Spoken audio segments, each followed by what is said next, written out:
বছর ৩ পেরিয়ে যেতে বসেছে, কিন্তু চাকরির দেখা নেই। এসটিজিটি পরীক্ষার্থীদের অবস্থা দুর্বিষহ। বারংবার আর্জি জানিয়ে ও কাজের কাজ কিছুই হচ্ছে না। অতঃপর আবারও ২০২২ সালের এসটিজিটি কোয়ালিফাইড ছাত্রছাত্রীরা আজ শিক্ষা দপ্তরের অধিকর্তার নিকট ডেপুটেশন প্রদান করতে মিলিত হন। উল্লেখ্য, ২০২২ সালে মানিক সাহা সরকারের ট্রাম 1 পর্যায়ে এসটিজিটি পরীক্ষা সম্পাদিত হয় সেপ্টেম্বর মাসে। বর্তমানে চলছে ২০২৫।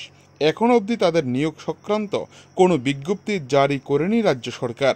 শিক্ষা দপ্তরের বেহাল দশা, শিক্ষক স্বল্পতা ইত্যাদি সমস্যা জেনেও কেন এই সমস্যাগুলো দূরীকরণে কোনো পদক্ষেপ নিচ্ছে না শিক্ষা দপ্তর তথা রাজ্য সরকার, সেটাই প্রশ্ন করছেন শিক্ষার্থীরা।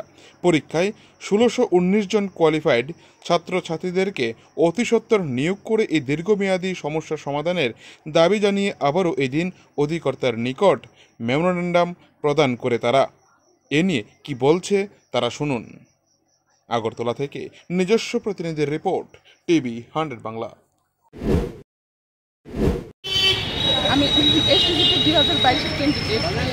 আমাদের কেসটা হাইকোর্টে 2022 শেষ, বাট গভর্নমেন্ট এসএলপি করেছে সুপ্রিম কোর্টে। এখন সুপ্রিম কোর্টও আমাদের কেসটা মেবি শেষ হয়ে যেত, কিন্তু ফার্মাসিস্ট কেসের সাথে এটা জড়িত করা হয়েছে, যার কারণে আমাদের কেসটা আরও লেট হচ্ছে। তো আমাদের মধ্যে অনেক ক্যান্ডিডেট আছে যারা ওভাররিচ হয়ে গেছে। এবার 2025-এর টেট পরীক্ষায় ওরা বসতে পারেনি, মানে ওরা আর কোনো এক্সামে দিতে পারবে না, চাকরি তো দূরে থাকতো। এসটিজিটি শেষ ভরসা।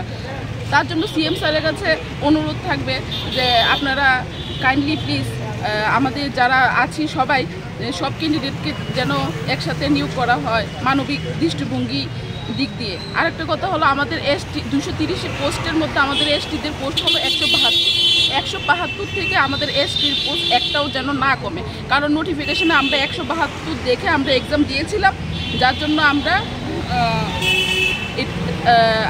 অনুরোধ রাখছি যে এসটি পোস্ট যেমন একটাও যদি না কমে। এসটি পোস্ট যদি কমে তাহলে কিন্তু নেক্সট অনেক কিছু মানে আমরা নেক্সট স্টেপ নিতে পারি যদি এসটি পোস্ট কমে। ইউআরএ পোস্ট কম বলে যেহেতু কেস হয়েছে, এসটি পোস্ট যদি একটাও কমে তাহলে আমরা এসটি ক্যান্ডিডেটরাও আবার কেস করব।